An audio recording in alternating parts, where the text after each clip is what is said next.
live. Welcome, everybody, to another amazing episode on Master English Hub podcast. Pull up a chair, grab a cup of tea, whatever suits the weather wherever you are. Thanks for joining us today. I'm genuinely excited about this topic. Absolutely. Hello, everyone. It's wonderful to have you here. You know, talking about the weather might sound simple, but there's so much you can do with it in English. It's perfect for starting conversations, right?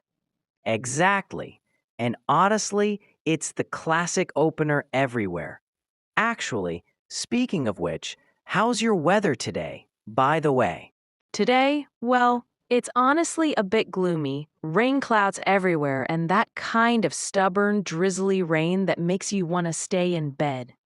I had to wrestle with my umbrella on my way here. Brave soul. It's sunny on my end, almost suspiciously nice for this time of year. You know, when it's warm and bright, people in my neighborhood just seem happier. It's like the whole street is smiling. Isn't it funny how much our mood connects to the weather? I remember as a kid, when it snowed, even just a little, everyone would rush outside, even if it was freezing. You'd hear the crunch of snow, kids laughing. Oh, snow days, the best kind of surprise. But let's circle back a bit. Listeners, you'll notice we dropped in some really simple but useful words there. Sunny, rainy, gloomy, freezing. Those are your bread and butter for basic weather chat. And don't worry if you mix them up at first. That's normal. Actually, that's part of what we'll dive into today. We'll show you the best ways to use these words, and trust me, some fun stories are coming your way. Plus a few surprises, including why weather conversations are different depending on where you are in the world. But before we get ahead of ourselves, Let's stick with one promise. By the end of this episode, you'll have the confidence to start any chat anywhere, even if the skies outside are a mystery. so let's jump right in. When you want to talk about today's weather, what are some of the first words that come to mind? Sunny, of course, and rainy, cloudy, maybe windy. Those are sort of my basics. Absolutely. Those are the bedrock of weather talk. For instance, if someone asks, "How's the weather?" you can say, "It's sunny today." Or, if you're complaining, like I often do in winter, you might say, "It's freezing and cloudy. I miss the sun." Oh, I do that too. And sometimes I try to be more descriptive, like, it's so humid, I feel like I'm melting. Or if it's super cold, it's chilly enough to see my breath. Great examples. Adding humid or chilly really paints a picture. And sometimes you can play with intensity, like instead of just saying, "It's windy," you might add, "It's really windy out, almost blew my umbrella inside out." I think I'll borrow that next time. Do you ever say things like, it's pouring? I mean, instead of just rainy? All the time. If it's coming down hard, "It's pouring" is perfect. You could also say, "It's drizzling" for light rain, or "It's a downpour," which is almost dramatic. And for snow? I know snowy, but I hear people say it's flurrying or even, there's a blizzard out there. That last one always sounds a bit scary. Exactly. Each word carries its own little vibe. Flurrying is light, but blizzard, that's when even I want to hide indoors. Quick question, though, what's your go-to weather conversation when you bump into a neighbor in the hall? Oh, it's usually cold enough for you? Or can you believe this rain? Sometimes just stay dry out there. What about you? I'm guilty of classic lines like, "What a beautiful day," or if it's rough out, "Well, at least it's good weather for ducks." We stick to these handy phrases all the time. It's true, and now I realize how much these quick weather bits help fill silences. Plus, they're simple ways to start or end a chat. Exactly, and that's why knowing a few core weather adjectives and mini dialogues is so powerful for everyday conversation. Even if you only say, "Nice weather, isn't it?" you've already made a connection. And you sound like a local, which is kind of the point, right? I guess these are the little details that make you feel at home speaking English. Right, and honestly, whether you prefer hot, cold, stormy, or breezy, The key is just to start talking about whatever sky you're under. Okay, so let's jump into sharing personal weather stories. Some weather events really stick in your memory, right? For me, it was the time our city got hit by this unexpected snowstorm. It was late spring, imagine that. One day it was all sunshine, the next, total blizzard. I had to dig my car out with a frying pan because my shovel broke. Wait, seriously? A frying pan? I mean, I've heard of improvising, but that's creative. Did your neighbors see you? Oh, absolutely. I was famous on my street for about a week. Everyone was outside helping each other. Actually, it kind of turned into a little neighborhood party. I guess wild weather can really bring people together. Definitely. And I had a weather adventure too, but the hot kind. Last summer during that heat wave, my apartment felt like an oven.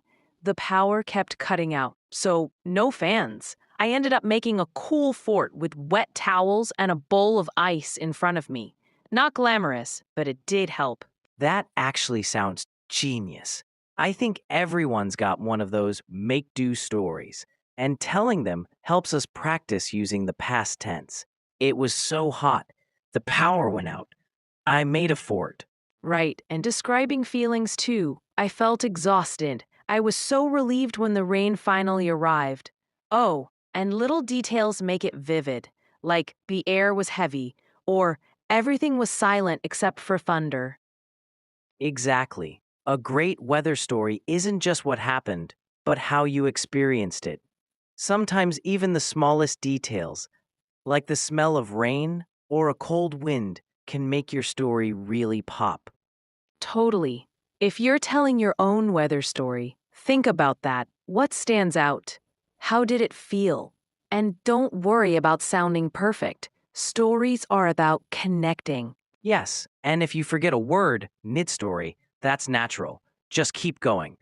Listeners want the feeling, not every single word right. Besides, we've all had some wild encounters with the weather. So, what about you, listening? What's the wildest weather you've experienced? Maybe it's a storm, or a super hot day, or even just a sudden change. Try telling someone in English. So, have you ever noticed how talking about the weather is like a universal icebreaker? I mean, in some places, it's almost an art form. Absolutely. In England, for example, it's practically a sport. You bump into someone, what's the first thing you chat about? Rain. Yes, and not just rain. It's wild how even a little sunshine is cause for celebration. But I've heard that in some countries, weather talk goes a lot deeper, right? How about in Poland? Oh, definitely. In Poland, we use weather as a gentle way in, like meeting someone at the bus stop. Chilly today, isn't it? It's almost like a polite way to say hello without getting too personal. Interesting. I once visited Japan, and I noticed they do something similar. There's even a phrase, samui desu, that basically means, it's cold, isn't it? It's not about the temperature, it's about connecting. That's so true. Even in the US, especially in the Midwest, people swap stories about tornado warnings or snowstorms. It's like saying, we survived it together. Exactly. And it's not just small talk. Sometimes sharing a quick comment on the weather is how you show you're friendly, or even how you test the mood. Right. And in some cultures, weather talk is actually avoided if you want to skip the pleasantries and get straight to business. It's funny how something so basic changes from place to place. It makes me think, do you think we sometimes underestimate how much these little talks can build bridges between people? I think so. Even just saying, lovely day, isn't it, can make someone feel noticed, especially if they're new in town or learning the language. It's more than weather, it's connection in disguise. Let's spice things up a little. English has some truly quirky weather idioms. I bet you've heard raining cats and dogs, right? Oh, yes, I love that one. But the first time I heard it, I pictured literally animals falling from the sky, which would be terrifying. But seriously, what does it actually mean? Yeah, the mental image is ridiculous. It just means it's raining very heavily, like a downpour. same as one we had last week. Got it. What about under the weather? My students always ask me why being ill has anything to do with the weather. It's funny, isn't it? If you say someone's under the weather, it just means they aren't feeling well. Though the phrase has nothing to do with the rain or sun. It's just an old idiom. English is full of those. Another favorite, a storm in a teacup. That always sounds so British to me. What does it mean again? It's a classic. It means making a big fuss out of something minor, blowing things out of proportion, like arguing for an hour over who left the window open. Ha, okay. Shall we give a little role play? I'll start. Wow, it's really raining cats and dogs out there. I hope you brought an umbrella. Good one. I did, but I forgot my boots, so if I catch a cold, I'll be under the weather by tomorrow. Oh no, and don't make a storm in a teacup if you get a bit wet. We'll dry off with some tea inside. Perfect. That's how these expressions just slip right into daily conversations. Great job. Thanks. Listeners, try using these idioms the next time you talk about the weather. It really brings your English to life. So, after all these weather words and stories, I have to ask, you looked out your window just now. What's the weather like where you are? Today, it's actually pretty cloudy, but not gloomy. More like hopeful clouds, if that makes sense. And you? Over here, it started sunny, but now there's a bit of wind picking up. Classic spring, unpredictable, but I like that. In fact, describing the weather each day has actually become a little routine for me, especially when I want to warm up my English. Oh, I love that. I think it's such a good way to practice describing details. And I mean, it's so easy to connect weather to bigger ideas too.